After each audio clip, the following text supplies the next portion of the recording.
नववर्ष 2026 पर रांची जिले की 3,91,000 से अधिक महिलाओं के खातों में 2,500 रुपये की राशि डीबीटी के जरिए भेजी गई है। इस योजना से महिलाओं को आर्थिक संबल मिला है और पारदर्शिता भी सुनिश्चित हुई है। जिला प्रशासन ने इसे महिला सशक्तिकरण की दिशा में बड़ा कदम बताया है। अब युवाओं से जुड़ी अहम खबर। देवघर के पदमपुरा गांव में 25 वर्षीय गुड़िया देवी और उसकी 1 साल की बच्ची का शव एक ही कुएं से मिलने से पूरे इलाके में सनसनी फैल गई है। मायके पक्ष ने इसे आत्महत्या नहीं बल्कि घरेलू हिंसा से जुड़ी साजिशन हत्या बताया है, जबकि पुलिस सभी पहलुओं से जांच कर रही है। मां की छाती से लिपटी मासूम बच्ची का दृश्य लोगों को झकझोर गया। अब एक और दर्दनाक हादसे की खबर आगे देखिए। रामगढ़ के बाजार टांड में टेम्पू पलटने से जीएम कॉलेज भुरकुंडा की छात्रा नेहा कुमारी की मौके पर ही मौत हो गई। हादसे के बाद चालक फरार हो गया, जबकि आक्रोशित ग्रामीणों ने शव सड़क पर रखकर मुआवजे की मांग करते हुए प्रदर्शन किया। पुलिस ने ट्रैफिक डाइवर्ट कर जांच शुरू कर दी है। अब एक और मासूम की जान जाने की खबर सामने आई है। गिरिडीह के बिरनी प्रखंड के मंडरखा गांव में तालाब में डूबने से 5 वर्षीय बच्चे की मौत हो गई। खेलते खेलते तालाब पहुंचा बच्चा देर से नजर आने पर खोजा गया, लेकिन अस्पताल पहुंचते ही डॉक्टरों ने मृत घोषित कर दिया। परिजनों ने पोस्टमार्टम से इनकार किया है और गांव में शोक का माहौल है। अब राजधानी से एक बेहद संवेदनशील खबर। रांची के धुरवा थाना क्षेत्र से 5 साल का अंश और 4 साल की अंशिका बिस्किट खरीदने निकले थे, लेकिन वापस नहीं लौटे। बच्चों को आखिरी बार शालीमार बाजार के पास देखा गया था, जिसके बाद से पुलिस और परिजन लगातार खोजबीन कर रहे हैं। पुलिस ने फोटो सभी थानों में भेज दिए हैं। अब एक सनसनीखेज मर्डर केस का खुलासा। रांची के बुढ़ऊ में पीयूष उर्फ इब्रार अंसारी की गोली मारकर हत्या के मामले में पुलिस ने 4 आरोपियों को गिरफ्तार किया है। कर्ज के 2.5 लाख रुपए वापस मांगने पर हत्या की साजिश रची गई और शव रेलवे ट्रैक के पास फेंक दिया गया। पुलिस ने हथियार, गोलियां और बाइक भी बरामद की है। अब एक और मर्डर से जुड़ी बड़ी खबर। हजारीबाग, गुमला और पलामू में अलग अलग घटनाओं में 3 लोगों की हत्या कर दी गई, जिनमें 2 महिलाएं शामिल हैं।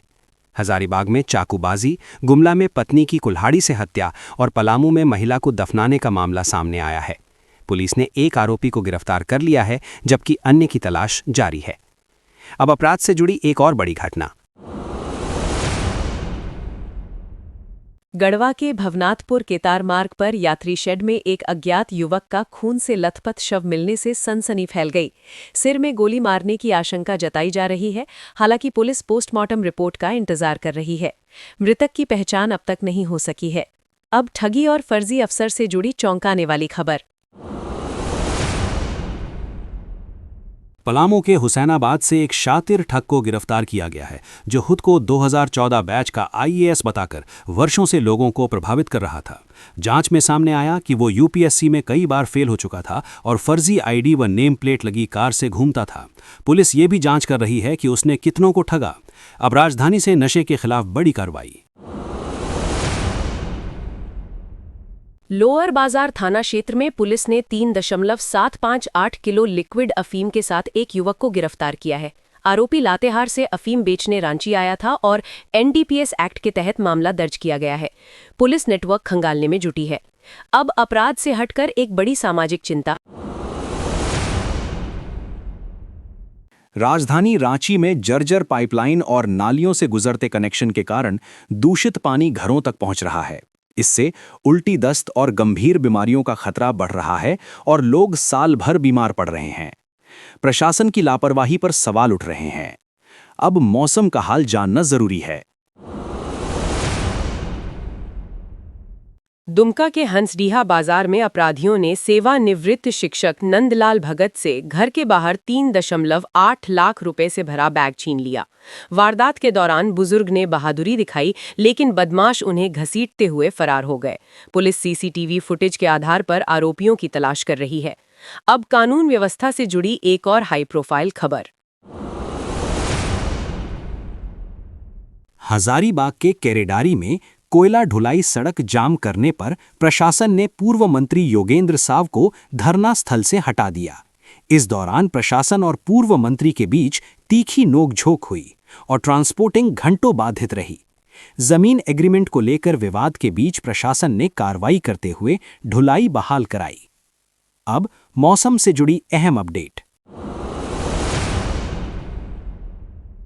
झारखंड में अगले 5 दिनों तक ठंड और बढ़ने वाली है। गुमला में न्यूनतम तापमान 4 डिग्री दर्ज किया गया है। मौसम विभाग ने कई जिलों में घने कोहरे की चेतावनी जारी की है, जिससे विजिबिलिटी प्रभावित हो सकती है। दिन में धूप निकलने की उम्मीद जरूर जताई गई है। अब शहर की सफाई और पर्यावरण से जुड़ी खबर।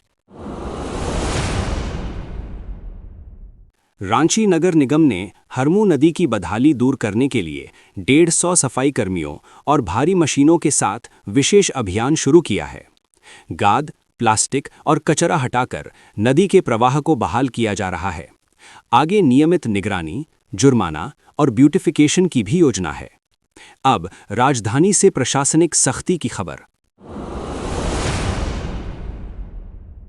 हाई कोर्ट के आदेश के बाद रांची प्रशासन ने सभी प्रमुख जलाशयों को अतिक्रमण मुक्त करने का अभियान तेज कर दिया है। उपायुक्त ने नक्शे के अनुसार सीमा चिन्हित कर अवैध कब्जा हटाने का निर्देश दिया है। दोबारा अतिक्रमण हुआ तो कड़ी कार्रवाई तय है। अब सरकार की बड़ी स्वास्थ्य पहल। रांची के रिम्स और राज हॉस्पिटल में किडनी ट्रांसप्लांट सेवा शुरू करने की प्रक्रिया तेज हो गई है। 9 जनवरी को होने वाली एडवाइजरी कमेटी की बैठक में लाइसेंस पर अंतिम फैसला लिया जाएगा। इससे मरीजों को बाहर इलाज कराने की मजबूरी खत्म हो सकती है। अब महिलाओं से जुड़ी बड़ी खुशखबरी। जेएसएससी ने 1634 कक्षपाल पदों पर भर्ती का विज्ञापन जारी किया है, लेकिन 10 साल बाद भी उम्र सीमा में कोई छूट नहीं दी गई है। इससे हजारों अभ्यर्थी आवेदन से वंचित हो सकते हैं। उम्मीदवारों में सरकार के फैसले को लेकर भारी निराशा है। अब शहर विकास से जुड़ी खबर। नगर विकास मंत्री सुदिव्य कुमार ने गिरिडीह नगर निगम क्षेत्र में 71 योजनाओं का शिलान्यास किया। उन्होंने ठेकेदारों को साफ चेतावनी दी कि गुणवत्ता से समझौता बर्दाश्त नहीं होगा।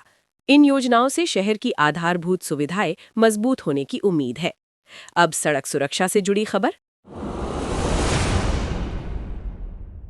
सड़क सुरक्षा माह के तहत गिरिडीह में जागरूकता अभियान चलाया गया और हेलमेट, सीट बेल्ट न पहनने वालों पर कार्रवाई की गई। साथ ही फ्री हेल्थ चेकअप कैंप लगाकर लोगों की जांच भी की गई। प्रशासन का कहना है कि ऐसे अभियान आगे भी जारी रहेंगे। अब राज्य के राजस्व से जुड़ी बड़ी खबर। चालू वित्तीय वर्ष के 9 महीनों में उत्पाद विभाग ने शराब बिक्री से 2,781 करोड़ रुपए का रिकॉर्ड राजस्व जुटाया है। नई शराब नीति के बाद बिक्री में लगातार वृद्धि हो रही है। विभाग को उम्मीद है कि साल के अंत तक लक्ष्य से ज्यादा कमाई होगी। अब खबरों का समापन एक सामाजिक संदेश के साथ। राज्य में बढ़ते अपराध, ठंड, सड़क हादसे और स्वास्थ्य जोखिमों को देखते हुए प्रशासन ने नागरिकों से सतर्कता और सहयोग की अपील की है। छोटी लापरवाही बड़ी दुर्घटना बन सकती है, इसलिए नियमों का पालन जरूरी है। इसी के साथ अगली बड़ी अपडेट के लिए बने रहिए। रांची के कई इलाकों में लीकेज और जर्जर पाइपलाइन से सप्लाई होने वाले पानी को लेकर फिर से चिंता बढ़ गई है। नालियों से होकर गुजरने वाली पाइप के कारण बैक्टीरिया और भारी धातुएं पानी में मिल रही हैं, जिससे लोग लगातार बीमार पड़ रहे हैं। समय रहते ठोस कार्रवाई नहीं हुई तो हालात और गंभीर हो सकते हैं। अब शिक्षा और परीक्षा से जुड़ी अहम खबर। 10 साल बाद कक्षपाल भर्ती निकलने के बावजूद उम्र सीमा में छूट न मिलने से हजारों युवा अभ्यर्थी खुद को ठगा महसूस कर रहे हैं। युवाओं का कहना है कि परीक्षा नहीं होने की गलती उनकी नहीं थी, फिर भी उन्हें मौका नहीं मिल रहा। इस फैसले को लेकर सरकार पर दोहरे मापदंड के आरोप लग रहे हैं। अब दिन की आखिरी खबर। लगातार सामने आ रही घटनाओं में बच्चों की मौत, सड़क हादसे और लापता होने के मामलों ने समाज को झकझोर दिया है। प्रशासन और आम लोगों दोनों से अपील है कि तालाब, सड़क और सार्वजनिक स्थानों पर बच्चों की सुरक्षा को लेकर लापरवाही न बरती जाए। छोटी सतर्कता कई जिंदगियां बचा सकती है। इसी संदेश के साथ बुलेटिन समाप्त।